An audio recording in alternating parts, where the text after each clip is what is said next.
নমস্কার বন্ধুরা, আমাদের চ্যানেলে স্বাগত। আপনারা কেমন আছেন? আশা করছি ভালোই আছেন। আমরা খুব একটা ভালো নেই। আমার স্বামীকে নিয়ে আমি আবার কলকাতা গিয়েছিলাম। খুব অসুস্থ, কি হবে বলা যাচ্ছে না। ওই জন্য ভিডিওটা ছাড়তে আমাদের একটু লেট হচ্ছে।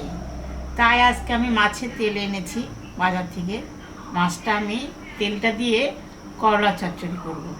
মাছের তেল ধোয়া বাছা হয়ে গেছে, এখন চলুন রান্না বসাই। তেল দিয়েছি, গরম হয়ে গেছে। এখন আমি কালো জিরা আর পাঁচফোড়ন সম্বরা দিচ্ছি।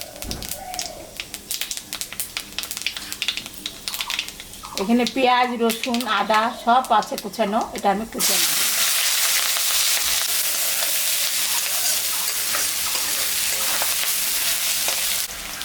পেঁয়াজটা ভাজা ভাজা হয়ে গেছে, এখন আমি মাছের তেলটা দিয়ে দিব।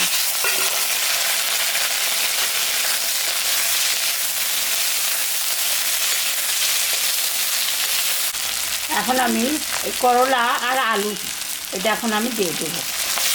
গরমের সময় করলা চচ্চড়ি মাছের তেল দিয়ে, গরমের সময় করলা চচ্চড়ি মাছের তেল দিয়ে রান্না করে খাইয়ে দেখবেন, খুবই ভালো লাগে।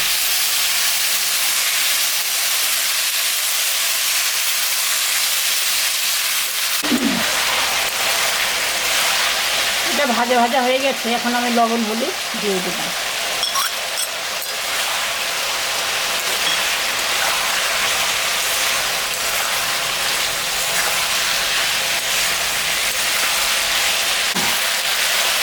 সামান্য একটু জল দিয়ে দিলাম, সিদ্ধ হবে।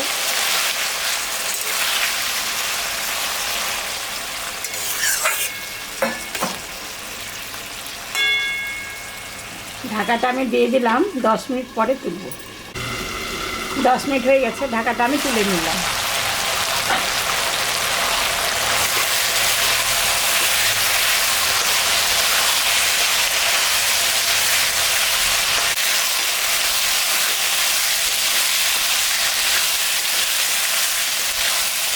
চচ্চড়িটা হয়ে গেছে, আমি এখন নামিয়ে দেব।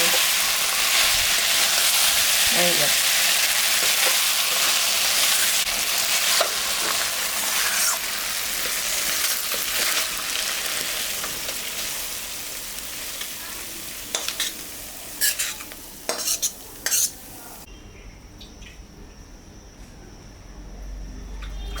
দেখলেন তো বন্ধুরা, আমি মাছের তেল দিয়ে করলা চচ্চড়ি রান্না করলাম। এরকম রান্না করে আপনারা বাড়িতে খাবেন। খেয়ে কেমন লাগলো আমাকে কমেন্টে জানাবেন। আমাদের চ্যানেলটাকে সবাই একটু সাবস্ক্রাইব করবেন। ভিডিওটাকে দেখবেন, শুরু থেকে শেষ অবধি দেখবেন। ভালো লাগলে লাইক করবেন, শেয়ার করবেন। Tata, bye bye.